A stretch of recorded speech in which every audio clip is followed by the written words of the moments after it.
Hello everyone, welcome to Glance academy.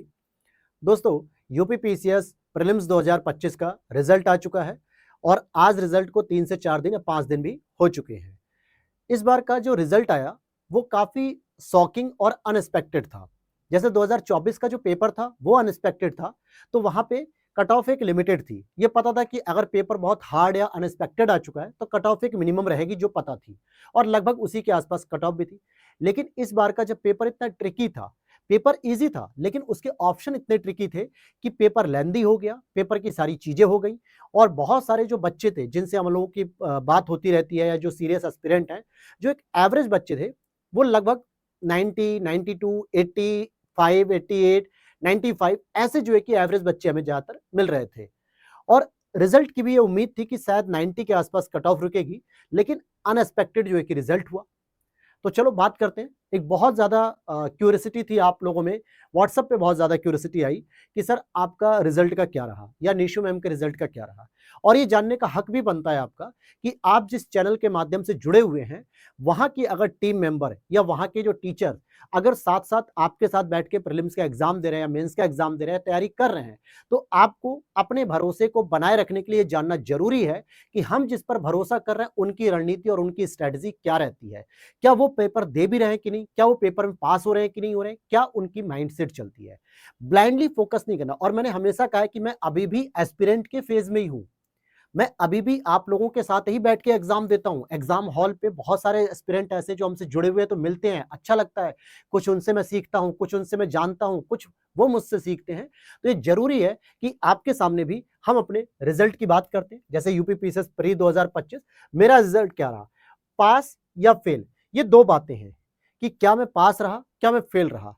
लेकिन उससे पहले मैं ये डिस्कस करना चाहूंगा कि अगर मैं पास रहा तो उनके पीछे मैंने क्या पॉजिटिव पॉइंट अपनाए होंगे, अगर मैं फेल रहा तो उसके पीछे मैंने क्या मिस्टेक की होंगी। हम दोनों बातें डिस्कस करेंगे इस पॉइंट में, जो आपके लिए भी जरूरी है, क्योंकि कुछ ना कुछ ऐसा पॉइंट होगा जो आपको भी स्ट्रेंथ होगी, आपकी भी पॉजिटिवनेस होगा, और कुछ ऐसे पॉइंट्स होंगे जो आपके भी मिस्टेक होती होगी, जो मैं करता हूं। तो कहीं ना कहीं हम इन मिस्टेक को सुधार सकते हैं अभी भी समय रहते हुए। आगे बात करेंगे कि यूपीपीएससी आयोग की अगर हम बात करें तो इसकी क्या गलतियां हैं, ये क्या मिस्टेक कर रहा है, और इससे हम क्या अपील करने की बात करेंगे। फिर नेक्स्ट हमारा जो लास्ट स्लाइड होगा कि आगे की रणनीति। अगर प्रीलिम्स क्वालिफाई हुआ तो प्रीलिम्स के बाद मेंस की रणनीति क्या होनी चाहिए, मेंस क्वालिफाई प्रीलिम्स नहीं क्वालिफाई हुआ तो हम आगे की रणनीति क्या अपनाएंगे। अब यहां पर हम पहली स्लाइड पर आते हैं। देखो, सबसे पहले मैं आपको क्लियर कर दूं भाई कि 2023 का जब प्रीलिम्स हुआ था, 2023 का प्रीलिम्स हुआ था, तो ये मेरा प्रीलिम्स क्वालिफाई हुआ। आपको पता रहना चाहिए, ठीक है, कि आप जिस पे ट्रस्ट कर रहे हैं, जिसके नोट्स पे या जिस चैनल पे, तो एटलीस्ट वहां के जो टीचर हैं या वहां के जो स्टाफ हैं या मेंबर्स हैं, उनका क्या स्टेटस है। 2024 का प्रीलिम्स दिया, हालांकि जब इसका मैंने मेंस दिया था तो मैं फर्स्ट टाइम मैंने मेंस दिया था, और जो कि मेरा मेंस क्वालिफाई नहीं हुआ, क्योंकि मैं भी उसी तरह भीड़ के हिस्से में था जो किताबों को पढ़ के जो है कि मेंस देना चाह रहा था।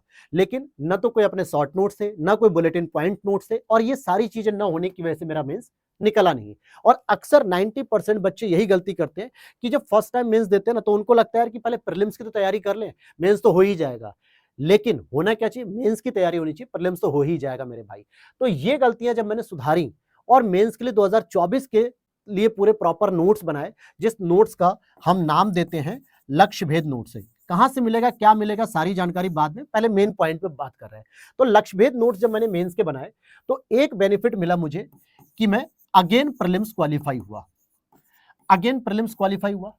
और इस बार का जो मेंस का एग्जाम भी दिया है मैंने, मैं अपने मेंस एग्जाम से बहुत ही सेटिस्फाई हूं। क्या हूं दोस्तों, बहुत ही सेटिस्फाई हूं, क्योंकि जो जो चीजें पूछी गई थी पेपर में वो सारे नोट से आए हुए थे। जो पैटर्न होता है लिखने का उसकी मैंने प्रैक्टिस भी अच्छे से की थी। इतनी स्पीड को प्रैक्टिस मेंटेन की थी कि 20 के 20 क्वेश्चन मुझे अटेम्प्ट करने थे, कोई भी क्वेश्चन नहीं छोड़ना था। ये सारी चीजों से मैं सेटिस्फाई हूं। प्लस हिंदी के पेपर को, एसए के पेपर को, जीएस पेपर 5 और 6 के पेपर को, जो कि पहली बार यहां पे लॉन्च हुआ था 2023 के मेंस में, जहां पे कोई रणनीति नहीं, कोई बुक्स वगैरह नहीं थी, बस ओवरऑल दे के हमने काम कोटा पूर्ति कर ली थी, और जिस वजह से यहाँ पर पेपर 6 में हमारा मार्क्स जो आया था वो केवल 72 था, और एवरेज यही मार्क्स थे, किसी के 75, किसी के 86, किसी के 65, ऐसे मार्क्स थे, क्योंकि पहली बार दिया जा रहा था और यहाँ पे कीवर्ड्स देख के पेपर में मार्क्स मिल रहे थे। अब यहाँ पे अगर हम बात करें कि इस बार का मेंस अच्छा हुआ है मेरा, अब हम बात करते हैं कि सर ये सारी बातें तो आपकी समझ में आ गई, इस बार का क्या रहा? तो ऑनेस्टली मैं कहता हूं कि भैया मैं इस बार फेल हो गया हूं, इस बार मेरा प्रीलिम्स नहीं हुआ है, और इसमें बताने में कोई शर्मिंदगी नहीं है, झूठ बोलने में कोई फायदा नहीं है, क्योंकि मेरे को आपके साथ भरोसा बनाना है। मैं ट्रस्ट अगर आपका नहीं बना पाऊंगा या आप मेरे चैनल पे भरोसा नहीं कर पाएंगे, तो फिर हमारे बीच में एक लकीर खींची रहेगी, और वो लकीर हम नहीं चाहते हैं। हम चाहते हैं जो मैं हूं, जो तैयारी कर रहा हूं, जिस स्टेज पे मैं हूं इस समय, फिलहाल तो मैं इसमें ऑफिशियली जो है कि गवर्नमेंट टीचर भी हूं मैं यूपी गवर्नमेंट पे, इसीलिए मैं बीएलओ के काम वगैरह में काफी व्यस्त था, तो क्लासेस नहीं आ रही थी। लेकिन फिर भी जो मेरी ड्रीम जॉब है यार, कि मुझे यूपी पीसीएस एक बार निकालना है, किसी भी तरीके से इसको पास करना है, ठीक है। और मैं इसके लिए लगातार 4-5 सालों से लगा पड़ा हूं, यूट्यूब पे भी मैं काम कर रहा हूं, 2 मेंस मैंने ऑलरेडी लिखे, ठीक है। अभी 24 का रिजल्ट नहीं आया, देखते हैं, हो सकता है रिजल्ट अच्छा हो, पॉजिटिव हो। हमेशा हमें वर्स्ट कंडीशन के लिए भी तैयार रहना चाहिए और पॉजिटिव कंडीशन के लिए भी तैयार रहना चाहिए। 2023-24 मेरे लिए पॉजिटिव रहा, लेकिन 2025 मेरे लिए पॉजिटिव नहीं रहा। अब एक बात आती है कि सर आपके क्वेश्चन कितने करेक्ट थे, क्या आपने इस चीज को चेक किया? बिल्कुल, मैं आपको बता देता हूं कि मेरे अगर जीएस में बात करोगे, अगली स्लाइड पे बात करते हैं, मैं अगर जनरल स्टडीज की बात करता हूं, तो मेरे जो क्वेश्चन करेक्ट थे दोस्तों, वो थे मेरे 93। ये मैं क्वेश्चन की बात कर रहा हूं, मार्क्स की बात नहीं कर रहा हूं, ठीक है। ये जरूरी इसलिए है क्योंकि आपको भी पता रहना चाहिए कि अगर आप पढ़ रहे हो और आप गलतियां कर रहे हो, आप कहां तक कट ऑफ नहीं पार कर पा रहे हो, ये चीजें सीखनी है। अगर मैं सीसेट की बात करूं यार, तो सीसेट देखो, मैं कोई विशेष कोचिंग वगैरह नहीं करता हूं सीसेट की, पिछले 10 साल के पेपर रिवाइज करता हूं, और थोड़ा पढ़ाते पढ़ाते भी चीजों को इस तरीके से समझ लेना, या यूं कहें कि इस तरीके से फैमिलियर हो लेना कि मुझे सीसेट में प्रॉब्लम नहीं होती। जैसे मैं इस बार भी मैंने 67 क्वेश्चन अटेम्प्ट किए थे और 43 क्वेश्चन मेरे करेक्ट थे। कितने थे? 43 क्वेश्चन, ठीक है, 43 क्वेश्चन। तो मतलब सीसेट भी मेरा इतना कम नहीं था कि मैं 33 भी पार ना कर पाऊं कि कहीं इसकी वजह से तो मैं फेल नहीं हुआ, ऐसा भी कुछ नहीं था, ठीक है। मुझे जहां तक पूरी तरीके से उम्मीद था, क्योंकि एवरेज अगर आप देखोगे पिछले 4-5 सालों की जो कट ऑफ होती है वो 85 टू 90 के बीच में ज्यादातर घूम रही है। 2023 की नो डाउट कट ऑफ 97 96 चली गई थी, क्योंकि 2023 में मेरे 97 क्वेश्चन करीब सही थे, 97 98, तो मेरा हो गया था उस समय भी। लेकिन 2024 की बात करें, पेपर बहुत टफ था, तो कट ऑफ आपकी 80 के आसपास 81 रह गई थी, ठीक है।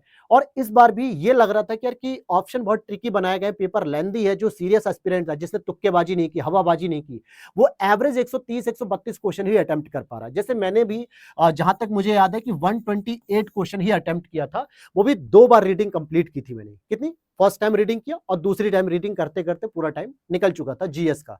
तो 128 में मैं लगभग 93 मेरे पूरे करेक्ट हो गए थे ऑफिशियली आंसर की से। अब यहाँ पे 128 या 129 अटेम्प्ट किया था, उससे ज्यादा नहीं किया था मैंने, ये पता है।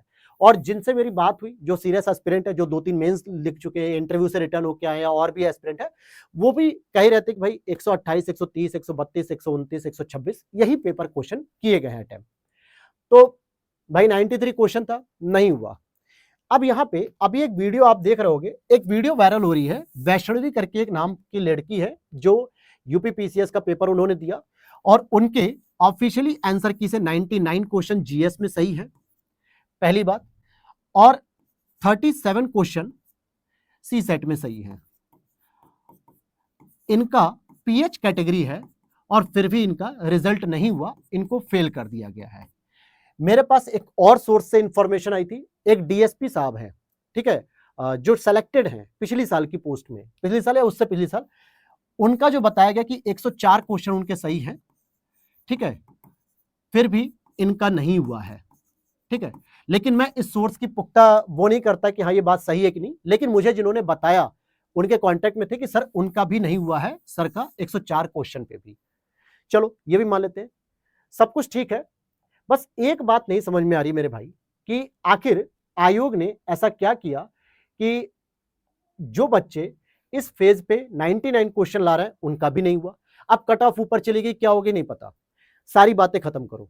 अल्टीमेटली जो आपने देखा कि मेरा रिजल्ट नहीं हुआ है, तो मैं आगे क्या करूं, या ना करूं, और आपका रिजल्ट क्या रहा। ठीक है, मैक्सिमम बच्चों का रिजल्ट नहीं हुआ है जिनको अपनी अपनी उम्मीद थी।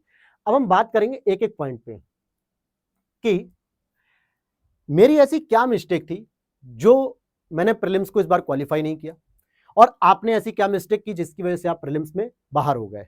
देखो एक एक करके बात करेंगे। पहली चीज जो सबसे इंपॉर्टेंट है यार, मैं हमेशा कहता हूं आपको कि मैं रिवीजन नहीं कर पाया। रिवीजन नहीं कर पाया क्यों? क्योंकि 29 जून से लेकर 2 जुलाई तक पेपर था हम लोगों का, मेंस 2025 का, सॉरी 24 का, और जुलाई में कुछ एक्स्ट्रा मेरे पास वर्क आ गए जिसकी वजह से मैं पढ़ नहीं पाया, और मेरे पास जो समय मिला वो स्पेशली अगस्त और सितंबर का मिला। ठीक है, अब कुछ लोग यहाँ पे कमेंट करेंगे कि मैं अपने रिजल्ट को जस्टिफाई कर रहा हूं, जजमेंटल हो रहा हूं। नहीं मेरे भाई, मैं आपको बताना चाह रहा हूं कि अगर आप ऐसी गलती कर रहे हो ना तो कितना भी पढ़ लो आप फेल हो जाओगे। तो रिवीजन जो होता है, जैसे मुझे यहाँ पे प्रॉपर जब टाइम नहीं मिल पाया तो मैंने रिवीजन नहीं किया, क्योंकि दिसंबर 2024 में जब प्रीलिम्स हुआ था, 28 फरवरी को उसका रिजल्ट आया था, और उस समय मैं बहुत सेफ जोन में था, तो मैं पूरे 6 महीने मैंने मेंस की तैयारी की। मुझे 2025 के प्रीलिम्स से मतलब ही नहीं था, ये था कि पहले मैं मेंस दे लूं अच्छे से, फिर 2-3 महीने जो मिलेगा मैं अपना तैयारी कर लूंगा उसमें। लेकिन रिवीजन ना होने की वजह से फिर भी उम्मीद तो थी यार कि 93 क्वेश्चन पे हो जाएगा, बहुत अच्छा जो है कि स्कोर होता है पीसीएस के लिए 93, लेकिन नहीं हुआ। तो एक चीज मुझे जो लगी कि यार अगर मैंने रिवीजन कर लिया होता थोड़े से ही सोर्स को पढ़ के, ज्यादा नए सोर्स नहीं पढ़ता, मैं घटना चक्र की बुक या कोई भी अपने पुराने नोट्स या पीवाईक्यूज अगर रिवीजन पढ़ लेता तो शायद ये मेरा क्वेश्चन का मार्क्स 96 या 98 तक जा सकता था, 4 से 5 क्वेश्चन, और मेरा प्रीलिम्स इस बार भी हो जाता। तो आप में से ही बहुत से ऐसे बच्चे होंगे जो इस चीज को कर रहे होंगे कि भैया रिवीजन नहीं होता है। ठीक है, दूसरी बात करते हैं। देखो बहुत तसल्ली से बैठना है आपको, क्योंकि पता होना चाहिए यार, देखो हार जाना बुरा नहीं होता है, हार जाना हमें आगे की राह दिखाता है कि बेटा तुम फिर उठो और फिर खड़े हो और फिर लड़ो। लेकिन हार जाने के पीछे जो कारण होते हैं, जो मिस्टेक होता है, जो गलतियां होती हैं, उसे आइडेंटिफाई ना करना, डायग्नोस ना करना, उस पर जो है कि काम ना करना, ये गलती है। मतलब मन के हारे हार होती है, मन के जीते जीत होती है। तो कहने का मतलब है कि एक बार हमारा प्रीलिम्स नहीं हुआ, 2 बार नहीं हुआ, 3 बार नहीं हुआ, इसका मतलब ये नहीं है कि कभी प्रीलिम्स होगा नहीं। वो तब होगा जब आप अपनी मिस्टेक को, अपनी गलतियों को आइडेंटिफाई करोगे और उस पर काम करोगे। और यही वजह है कि इस समय मैं पूरे इस मूड में हूं कि भाई रिवीजन सबसे अधिक मेरे को करना है यूपी पीसीएस में, अगर प्रीलिम्स और मेंस सेलेक्ट होना है तो फाइनल। ये गलती आप भी कर रहे हो यार, तो अपने जरा पूरे शेड्यूल में देखो कि कितने घंटे सो रहे हो, कितने घंटे दोस्तों से याराना कर रहे हो, कितना घूम रहे हो, मार्केटिंग कर रहे हो, घर पे रह रहे हो तो घर के काम में कितना उलझे हुए हो, अगर किसी पोस्ट को होल्ड करते हो, जॉब में हो तो वहां पे कितना टाइम दे रहे हो, तो क्या असल में आप यूपी पीसीएस के लिए रिवीजन कर रहे हो? ये सबसे बड़ी चीज होती है। दूसरी बात, ओवर कॉन्फिडेंस, ये भी एक मेरी मिस्टेक हुई। अब आप कहोगे सर ओवर कॉन्फिडेंस कैसे? देखो मेरा क्या है, PSIR, political science international relation, ये थ्रू आउट मेरा जो है कि मेरा ग्रेजुएशन में भी ये सब्जेक्ट रहा है, पोस्ट ग्रेजुएशन भी मैंने की है, ये भी मेरा सब्जेक्ट रहा है। ठीक है, और इसके बाद मैं नेट भी क्वालिफाइड हूं और मैं JRF भी क्वालिफाइड हूं। ठीक है, वर्तमान में मैं एक गवर्नमेंट टीचर भी हूं। ठीक है, तो ये जो चीजें हैं मेरी, ये थ्रू आउट ग्रेजुएशन मैंने पॉलिटी पढ़ा, पोस्ट ग्रेजुएशन पढ़ा, नेट भी पढ़ा है, JRF भी मतलब ये भी क्वालिफाई किया है। तो इस दौरान एक होता ना कि पॉलिटी सब्जेक्ट तो यार अपने लिए हलवा है, मैंने आज तक लक्ष्मीकांत नहीं पढ़ी, बस कभी कभी देख ली, पूरी लक्ष्मीकांत आज तक नहीं पढ़ी। क्यों? ओवर कॉन्फिडेंस के, यार पॉलिटी के तो मेरे क्वेश्चन सही हो ही जाएंगे। दूसरा एक ओवर कॉन्फिडेंस क्या था कि मैं यूट्यूब पर पिछले 3-4 सालों से लगातार पढ़ा रहा हूं, और पढ़ाते पढ़ाते भी कई बार होता है कि हमें कई सारी चीजें रट जाती हैं, याद हो जाती है, जैसे हिस्ट्री हो गई, पॉलिटी हो गई, ज्योग्राफी हो गई।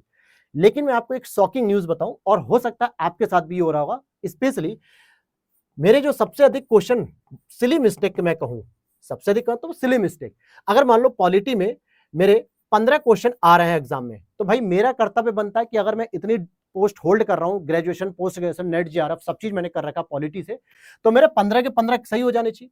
लेकिन रिवीजन न करने की वजह से, ओवर कॉन्फिडेंस होने की वजह से कि यार पॉलिटी नहीं भी पढ़ेंगे तो मेरा हो जाएगा, इस वजह से मेरा पिछले 2 साल से मैं देख रहा हूं कि 4 to 5 क्वेश्चन गलत हो रहा है, 4 से 5 क्वेश्चन, ये एक मेजर प्रॉब्लम है।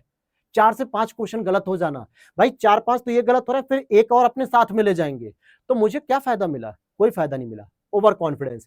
इसी तरीके से हिस्ट्री की मैं बात करूं, जो कि मैंने हिस्ट्री को बहुत अच्छे से मैंने ग्रेजुएशन में, पोस्ट ग्रेजुएशन में, फिर तैयारी के दौरान फिर आपको जो है कि पढ़ा भी रहा हूं, यहां पर भी मैं मिस्टेक कर रहा हूं, जिसकी वजह से मैं 4 से 5 क्वेश्चन गलत कर ले रहा हूं।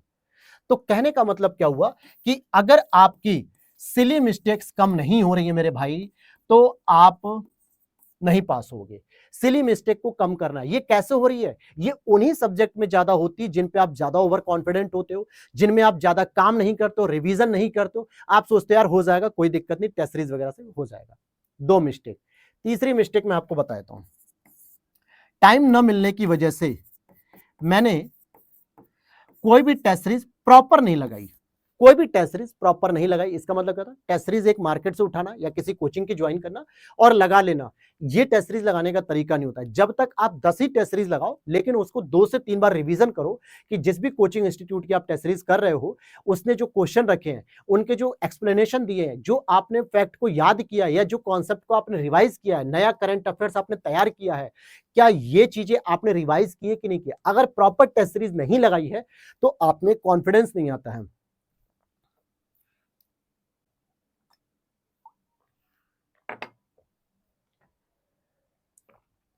वीडियो बड़ी हो सकती है, लेकिन जरूरी है कि आप भी लगभग लगभग यही मिस्टेक कर रहे हैं।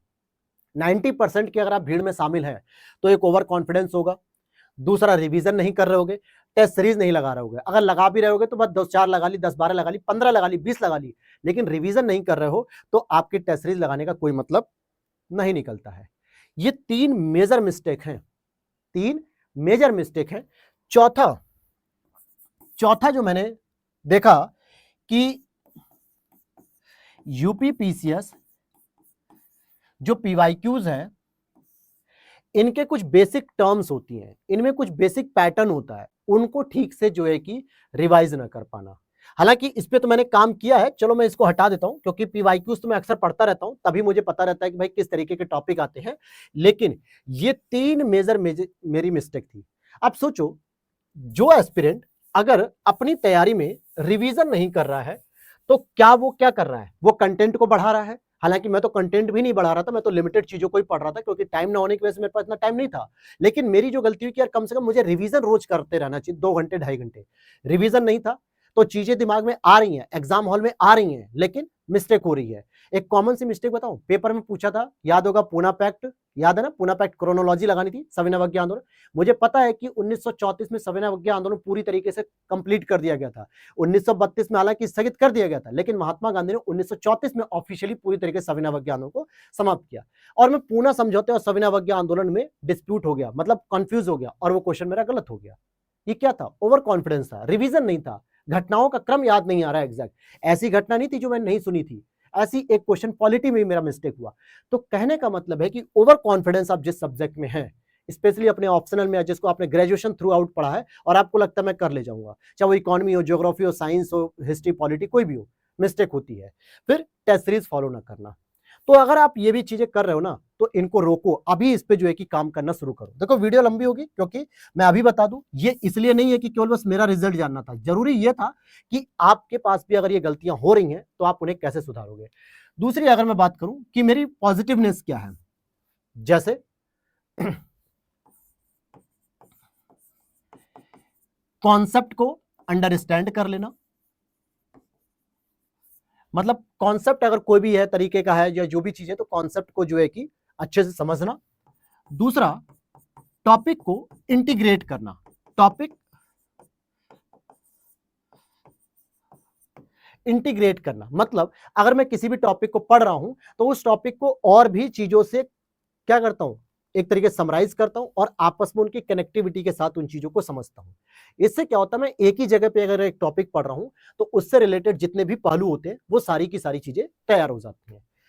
तीसरा मेरा जो पॉजिटिव है, मैं थ्रू आउट मेंस की प्रिपरेशन करता रहता हूं, मेंस की प्रिपरेशन करता रहता हूं, चाहे मैं आंसर राइटिंग के माध्यम से करूं, चाहे मैं नोट्स बनाने के माध्यम से करूं, चाहे मैं नोट्स को पढ़ने का माध्यम से करूं, किसी ना किसी तरीके से मैं मेंस को थ्रू आउट हमेशा लेके चलता हूं, जिससे अगर प्रीलिम्स होता है तो मेंस की गलती ना हो। भाई प्रीलिम्स का चूकना चूक जाता है, लेकिन मेंस का चूकना नहीं समझ में आता है, क्योंकि आप 4 दिन लगातार मेहनत कर रहे हो। मेंस है, लाखों की भीड़ में से छट के आपको मेंस लिखने को मौका मिला और आप मेंस के लिए तैयार नहीं थे, जैसे 2023 में मैंने गलती की और आप मेंस के लिए तैयार नहीं थे, तो इसका मतलब आपने अपनी रणनीति को सही तरीके से रखा ही नहीं, आपने केवल प्रीलिम्स के पीछे पढ़ाई की। तो ये 2-3 काम मैं हमेशा करता हूं।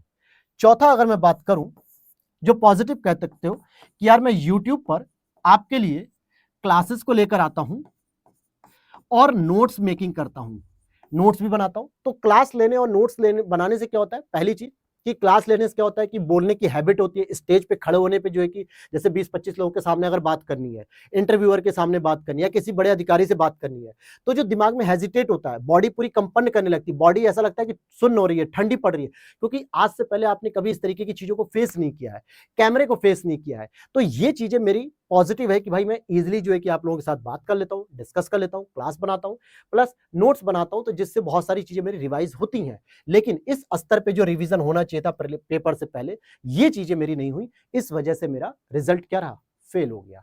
तो ये मैं आपके साथ भी बता रहा हूं कि अगर आपकी कुछ पॉजिटिव चीजें हैं तो उसे नोट डाउन करो और उसको जो है कि और मजबूत करो, और जो आपकी कमियां, मैं मान के चल रहा हूं कि ये जो कमी होगी ना, ये 90% बच्चों की है जिनका प्रीलिम्स नहीं हुआ, 90%। क्योंकि मैं ऐसे ही नहीं कह रहा हूं भाई, 4 सालों में नहीं कुछ तो कम से कम हजारों बच्चों से मेरी बात हुई। कई लोगों से मैं दिल्ली में रहा तो जो है कि मिलता था, फिर अभी जहां पे अपने घर पे हूं तो कई लोग यहां भी आ जाते हैं मिलने। तो रिवीजन सबसे बड़ी प्रॉब्लम है, क्योंकि इतना यार यूपी पीसीएस में क्या है ना, सिविल सर्विसेज में मार्केट में इतना बल्कि मटेरियल है, इतनी सारी चीजें अवेलेबल हैं, इतने यूट्यूब चैनल हैं, चाहे हमारा ही क्यों ना हो, लोगों को परेशानी हो जाती है यार कि क्या पढ़े, इसको पढ़े, उसको पढ़े, इसको पढ़े, उसको, पूरा भिंडी बाजार हो जाता है, मछली बाजार हो जाता है। तो इस वजह से रिवीजन छोड़ के हम बाकी चीजों के पीछे भागने लगते हैं, ये गलती है। ओवर कॉन्फिडेंस होना और टेस्ट सीरीज ना लगाना, ये 3 चीजें जो है कि सबसे बड़ी प्रॉब्लम है। अगर आप कर रहे हो तो इसको अभी से सुधारना शुरू कर दो, ठीक है। अब आते हैं हम अपने अध्यक्ष महोदय की तरफ, संजय श्रीनेश साहब की तरफ, जो लापता हो गए थे आंदोलन के दौरान, गायब भी हो गए थे, तमाम पोस्टर वायरल हुए थे। इनकी देखो मिस्टेक क्या है। पहली चीज, अगर मैं इनकी गलतियों की बात करूं, ठीक है, ब्लंडर मिस्टेक है, छोटी छोटी मिस्टेक नहीं है। पहला कि कट ऑफ, मतलब इसको मैं स्पेलिंग पे मत जाना, कट ऑफ को ये जारी नहीं करते हैं। अब जैसे मान लो कि मेरे पास जो जनरल कैटेगरी लोगों के फोन आए, उन्होंने कहा कि सर हमारा 93 पे हो गया जनरल कैटेगरी। ईडब्ल्यूएस वालों ने कहा सर हमारा 95 पे नहीं हुआ। ओबीसी वालों ने कहा सर हमारा 96 पे भी नहीं हुआ।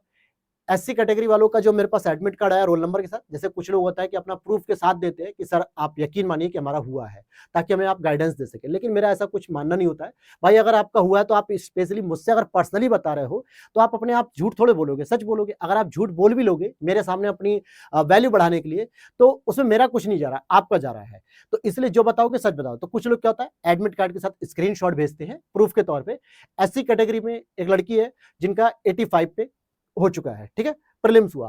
तो कहने का मतलब है कि ये श्योर नहीं हो रहा है कि कट ऑफ कितनी है, जिससे हम एस्पिरेंट ये समझ पाए कि यार आगे हमें क्या रणनीति फॉलो करनी चाहिए। आप सोचो 1 साल बाद जब पूरी प्रक्रिया कंप्लीट हो जाती तब आप कट ऑफ देते हो, तो 1 साल तो वो निकल गया ना। कट ऑफ जब आती तो अगले 2 महीने में अगला प्रीलिम्स बैठा होता है हमारे सामने, भैया अब हमारा प्रीलिम्स आ गया, 2026 का प्रीलिम्स आ रहा है, आप करो 2026 का। तो 2 महीने में क्या सुधार लोगे, कितनी कट ऑफ पे आके रुके, नहीं पता होता है। दूसरा, जो रिवाइज्ड आंसर की होती है, जो रिवाइज्ड आंसर की होती है, ये भी जारी नहीं की जाती है। अब इसमें क्या दिक्कत होती है, जैसे अगर आप देखोगे 2024 के पेपर में जहां तक हम लोगों को जानकारी मिली कि 10 से 12 क्वेश्चन जो है कि चेंज किए गए। अब उसके उत्तर क्या है ये हमें नहीं पता। अगर वही सेम क्वेश्चन रिपीट हो जाए तो हम अगर वही आंसर पढ़ के आए जो प्रीवियस ईयर पेपर पढ़ा था तो वही तो लगाएंगे, और वो फिर इस बार गलत हो जाएगा, या हम दूसरा लगाएंगे तो दूसरा सही होगा कि गलत होगा हमें ये भी नहीं पता।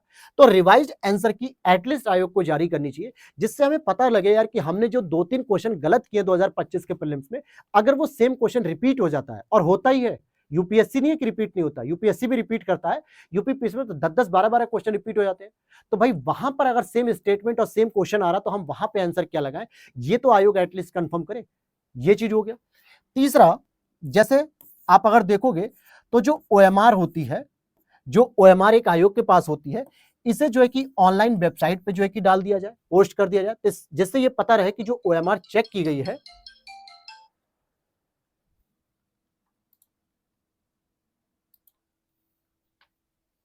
तो देखिए 24 मिनट के आसपास वीडियो हो चुकी है। कुछ लोग होंगे जो सीरियस होंगे, वो तो सुन रहे होंगे, पूरी चीज़ों को समझ रहे होंगे कि हाँ सर ऐसा-ऐसा चीज़ें होती हैं हमारे साथ, ऐसा हम सुधार कर सकते हैं, क्योंकि अभी हम आगे की रणनीति पे ही बात करने वाले हैं।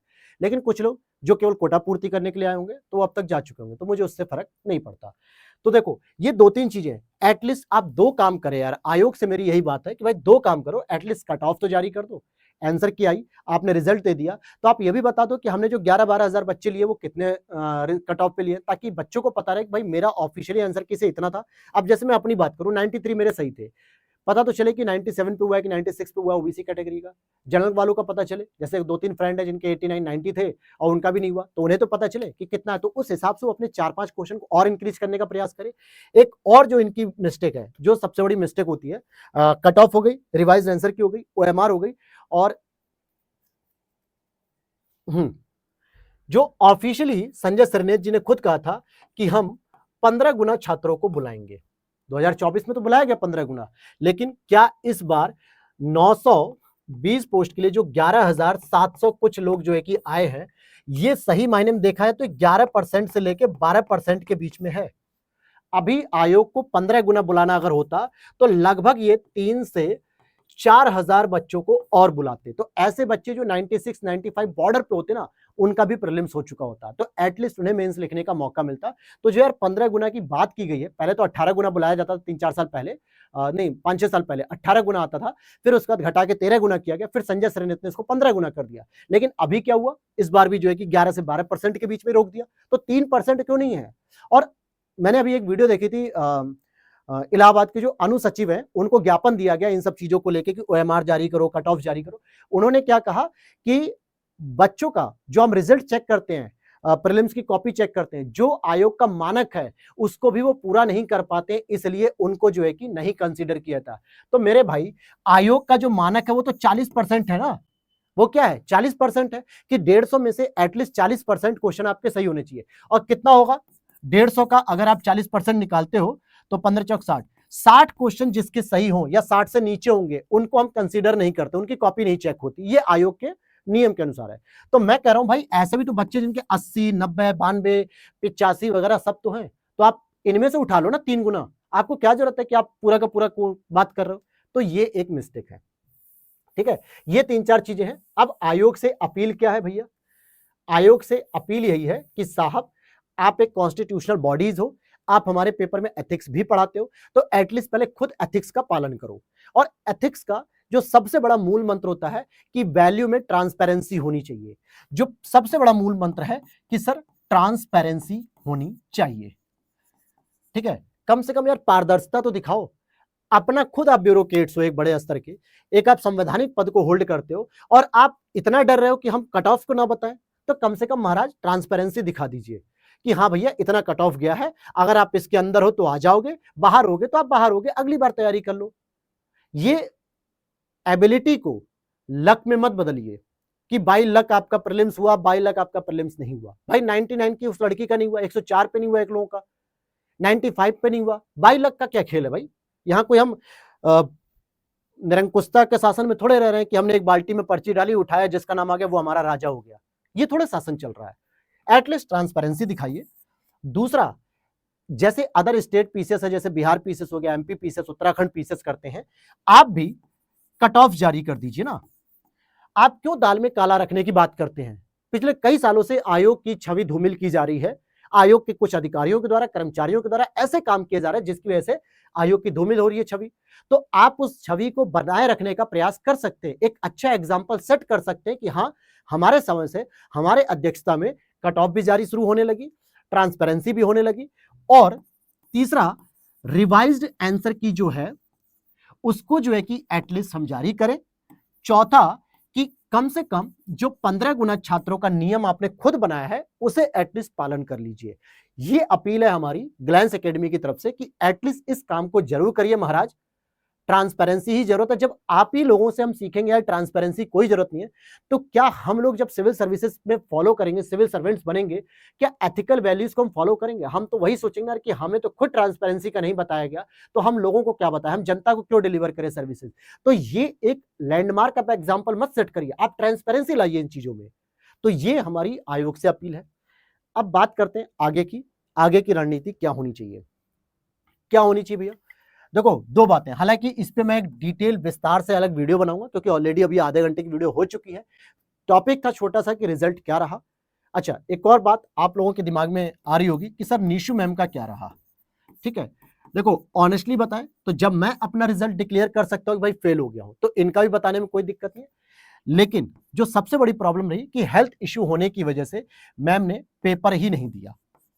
क्या किया, पेपर ही नहीं दिया, अटेम्प्ट ही नहीं किया, क्योंकि पेपर देने नहीं गई। ठीक, रहती है दिल्ली मैडम, और फिर वहां पे उनका जो सेंटर पड़ रहा था होम डिस्ट्रिक्ट के पास, जो प्रयागराज मतलब प्रतापगढ़ के आसपास, तो वहां जो है कि पेपर देने जाना, पूरी मतलब हेल्थ इतनी खराब थी कि शायद पॉसिबल नहीं था। तो इस वजह से अदरवाइज अगर इन्होंने पेपर दिया होता तो चाहे अगर ये पास होते तो भाई जाहिर सी बात है आदमी ढिंढोरा पीटता है, तो हम लोग तो आराम से बताते। अगर हम फेल भी होते या मतलब मैम अगर फेल भी होती तो जब मैं अपना बता सकता हूं तो मैम का भी बता सकता हूं, ऐसी कोई छिपाने की बात तो थी नहीं। लेकिन ये दोनों स्टेप तो तब आते ना जब पेपर देता है अगला आदमी, तो इसीलिए मैम ने पेपर नहीं दिया, तो इसलिए इनका इस बार का कोई रिजल्ट हम नहीं बता पा रहे हैं। चलिए अब बात करते हैं आगे की रणनीति में। देखो आगे की रणनीति मेरे भाई प्रीलिम्स के लिए और मेंस के लिए, ठीक है, इन दो चीजों के लिए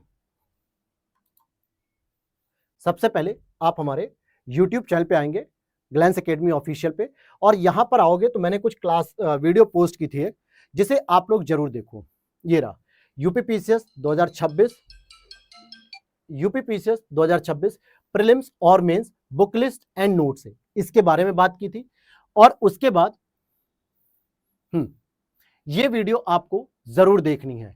और साथ ही साथ यूपीपीसीएस मेंस 2025-26 में लक्ष्य भेद नोट्स, स्ट्रैटेजी क्या होनी चाहिए मेंस की, ये सारी चीजें आप देखो। इन वीडियो को जरूर देख लेना ताकि इसमें पूरी तरीके से पता चल जाएगा स्ट्रैटेजी वगैरह क्या करनी, कैसे करना है काम, ये सारी चीजें। ठीक है, और अब मैं अगर बात करूं कि अभी आपके पास जो समय की बात मैं करूं तो भाई अभी अगर आप 2026 के लिए लगना चाहते हो तो आपके पास एटलीस्ट जो प्रीलिम्स का एग्जाम होगा वो मान के चलो कि यार मई या जून में हो सकता है। तो यहां तक अगर मैं देखूं तो एटलीस्ट अभी आपके पास 5 से 6 महीने का समय है।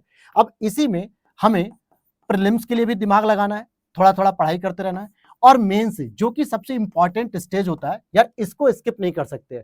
तो इन दोनों में कैसे बैलेंस रखा जाए ये मैंने उस वीडियो में बता रखा है, तो आप जाके वहां पे देख लेना। बाकी अलग से हम 1 से 2 दिन में हम वीडियो की बात करेंगे, इस पे और डिस्कस करेंगे।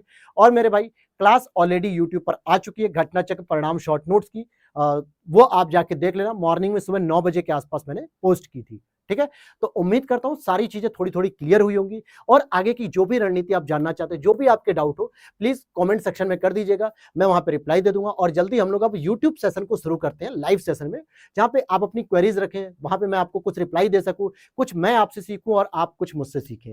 देखिए दोनों लोग यानी मैं और आप दोनों मिलकर जब काम करेंगे तो शायद सफलता ज्यादा आसान हो सकेगी। ठीक है, वो कहते हैं ना अकेला चना भार नहीं फोड़ सकता, लेकिन सबका साथ सबका विकास बहुत अच्छा प्रयास है। तो हम इस कदम में आगे बढ़ेंगे, जल्दी लाइव सेशन भी अब मैं शुरू करूंगा। मिलते हैं नेक्स्ट वीडियो में। जय हिंद, जय भारत।